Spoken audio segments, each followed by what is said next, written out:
Hello everyone, how are you all? I hope you are fine and safe at your home. So this video is for standard 2 and for day 2 and subject is English students. So let's see what we are going to do today in English. So today we are going to deal with chapter number 12, that is the car driver. We have already studied this chapter earlier. And what lesson we learned from this chapter, students? That if we work together and if we work hard, then we can do any difficult task very easily, any difficult work very easily, and we will achieve success in our life. So students, it's very important to work very hard. If you want to score good marks in your exam, then also you have to work hard to achieve success. So this is the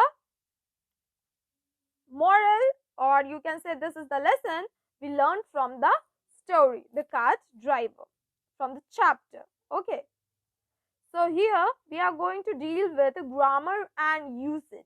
We are going to solve some question related to this chapter, that is a grammar and usage, children.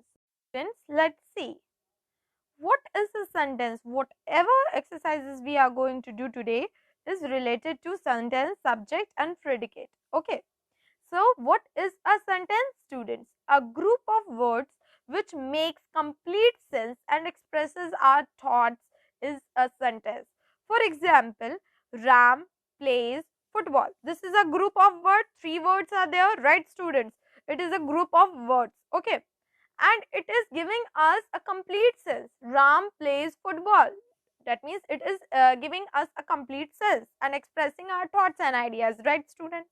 So sentence is a group of words which makes complete sense and expresses our thoughts in a is a sentence. So if I will say, if I will give you an example, that is Ram, Shyam and tree.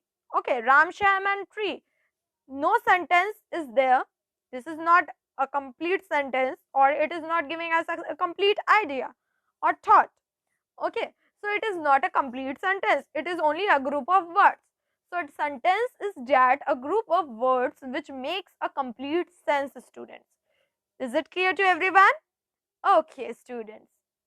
I will tell you. A group of words that makes complete sense is called a sentence, students. Remember this thing. Okay, for example, my father drives a car. My father drives a car. 5 words are there, students. You can say a group of words, and when we are arranging all those words, we are getting a complete sense. My father drives a car. Right, students? So it is giving us a complete sense. So here, this is a sentence. Rita went to the beach. Rita went to the beach. Rita went to the beach. 5 words are there, group of words are there, and when we are arranging all the words, what we are getting? We are getting complete sense. So this is also a sentence, students. And remember one thing, a sentence always begin with a capital letter. Whenever we have to write any sentence, it always begins with a capital letter. A sentence always begins with a capital letter. Here also you can see my father drives a car. My M is capital, right? Rita went to the beach. Rita, R is capital here. So remember this thing, a sentence always begins with a capital letter. We cannot write any sentence with a small letter. In the beginning I am saying, not in the middle. And remember one thing also, that after completing a sentence we have to give full stop also. We have to give full stop. Okay, students?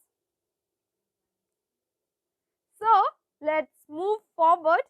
We have to learn about subject and predicate. Do you know what is the meaning of subject and predicate?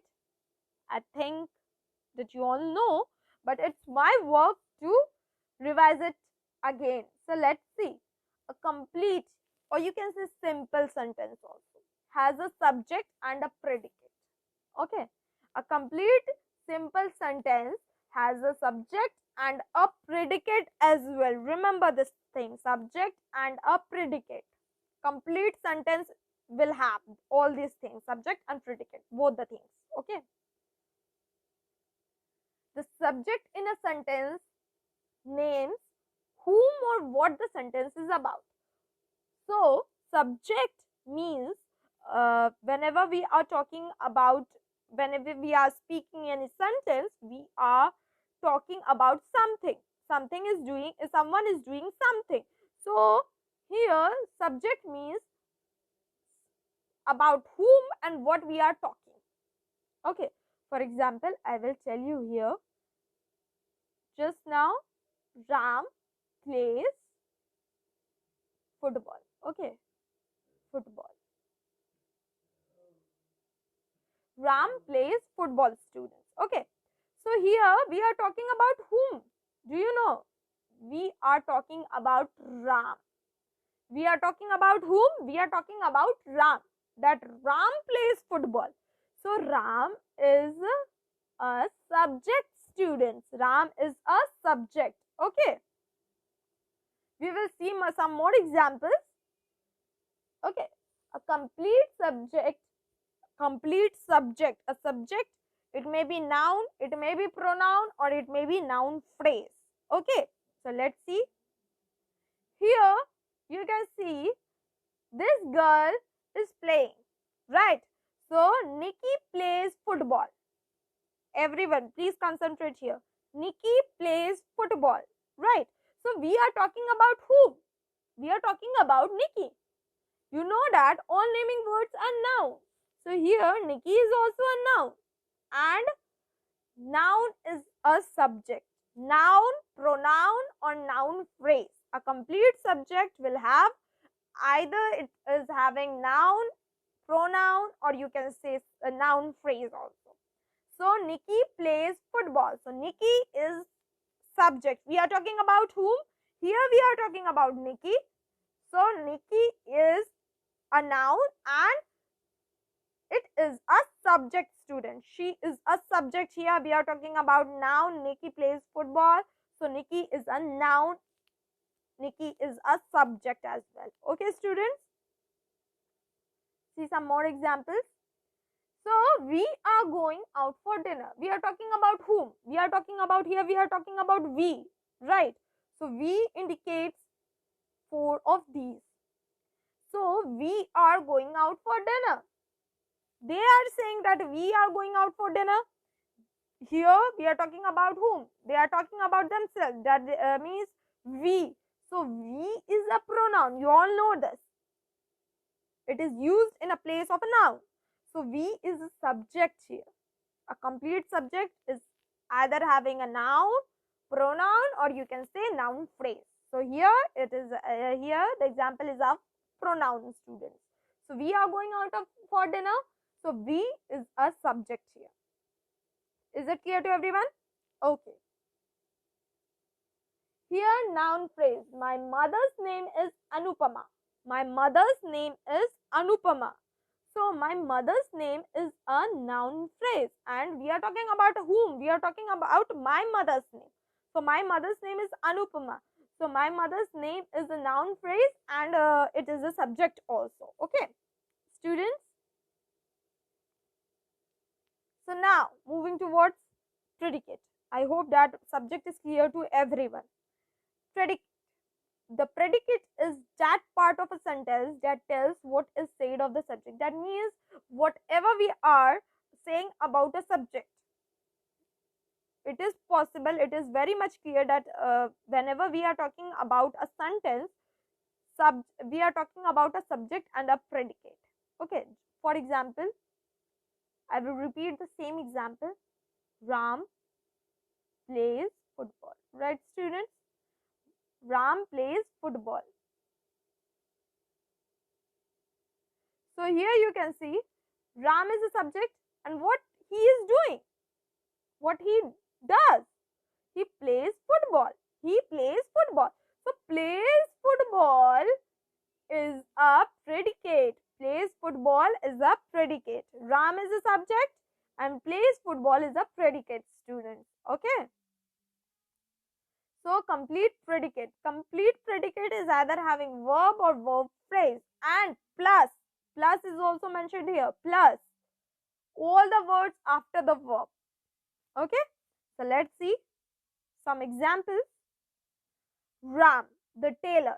Okay. So here the subject is Ram the tailor. Ram the tailor. This is a subject. Verb phrase is teaching my dress for fancy dress competition. This is complete predicate. This is a complete predicate, students. Verb phrase is there, is teaching, and you can see my dress for fancy dress competition. Ram the tailor is subject, is teaching my dress for the fancy dress competition is predicate. We are talking about what? That what he does. What he is doing. He is teaching my dress for fancy dress competition, right? So this is your subject and this is your predicate. Is it clear to everyone? Okay. So here what we have to do? Here we have to make a complete sentence. We have to make a complete sentence by joining all these dots, you can say, with the correct one. Subject in column A, subject is there. Column B, predicate is there. Subject means whatever we are talking about, whom we are talking in a sentence, that is subject, and what the subject is doing or what something is explaining about subject, so that is the predicate. So here, that large white building, that large white building is wearing a new skirt. No, this white skirt, this is not a correct answer. Are playing football in the park? No, not at all. Are both black with white spots? No, is a hospital. Yes, that large white building is a hospital. So please match this dot with this, is a hospital. Number 2 is she. She is wearing a new white skirt. Yes, this sentence is very much true. So we will join like this. Surya and Manish. Surya and Manish are playing football in the park. That is number 2. So please join this dot with are playing football in the park. My cousin Vinita. Are both black with white spot? No. Is visiting us. Yes, this is the correct answer. So you have to join like this. These two cats are both black with white spot. So like this, you have to join the dots and to make a complete sentence. Is it clear to everyone? Thank you so much. Let's see what we are going to do next. Next, we are going to form some questions. Do you know how we have to form some question? Question is everyone is knowing what is question. Okay. And do you know how we have to find all the questions? How we have to make all the questions? No. I will tell you how. Who is your teacher? This is a question. Where do you live? This is also a question. We are asking about something to someone. How will you go home? This is also a question. So let's see how we have to, what words we have to arrange in a sentence to form a question. Who? Who is a WH word, right, students? So who is used to ask about people? If we want to ask someone about any person, we usually use who. Who is used to ask about people. Who is used to ask about people. Any person we are talking. If we are talking about any person, we have to use who. WHO, who. Okay. Here, example is there. Who is going to school? We are talking about who is going. About a person is going to school. Now, who is going to school? So, the girl is going to school. So, the answer is the girl. So, who is giving us the answer? About a girl, about a person, right, students? So, who is used to form a question whenever we are asking about any person or any people. Okay. Next is where. Where is used to ask about places. Any places, uh, for asking about any places, we usually use where. Where is used to ask about places. Where is used to ask about places. So let's see the example. Where does the fish swim? Where does the fish swim? We are asking about a place. So in water. In water. In water is your answer. Where does the fish swim? In water. We are asking about place. So in water is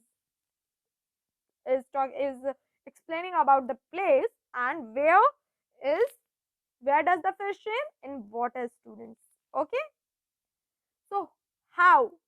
W sorry, how. How is used to ask about any description, any explanation, any manner of doing something.